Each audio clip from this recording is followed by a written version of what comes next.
He's just come back into Test cricket. He batted well in Zimbabwe, and he's come here and he's played one Test match. So you cannot judge people on that.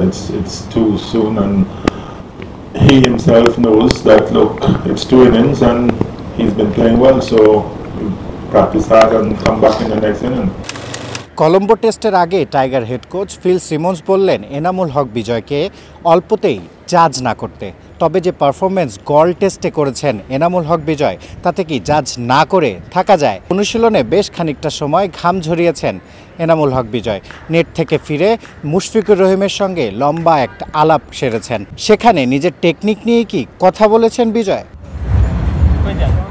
2012 সালে আন্তর্জাতিক অভিষেক, 2013 সালে test অভিষেক। তবে এই 12 বছরে কেবলমাত্র 7টি test খেলতে পেরেছেন এনামুল হক বিজয়। 7 ম্যাচের 13 ইনিংসে মাত্র 143 রান, গড় মাত্র 11, সর্বোচ্চ কেবল 39। সাদা বলের ক্রিকেটে 2 ফরম্যাট মিলে 3 সেঞ্চুরি, 6 50 করা বিজয় সাদা পোশাকে এলেই যেন কেমন হয়ে যান। এমন নয় প্রথম শ্রেণী ক্রিকেটে রান করেন না, ডিপিএলে রানের বন্যা বইয়ে দেন, এনসিএল বিসিএলেও রান সংগ্রাহকের তালিকায় থাকেন উপরের দিকে।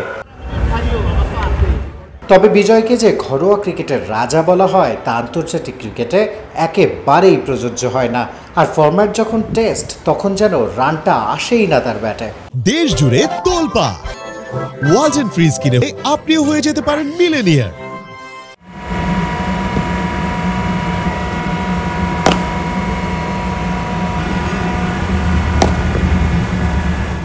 13 ইনিংসের মধ্যে 2টিতে রানই তুলতে পারেননি, সিঙ্গেল ডিজিটে আউট হয়েছেন 6টিতে।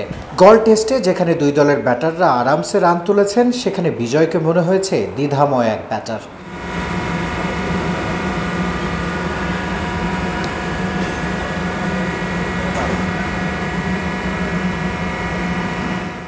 কলম্বো টেস্টেও অপেক্ষা করছে ব্যাটারদের পছন্দের উইকেট।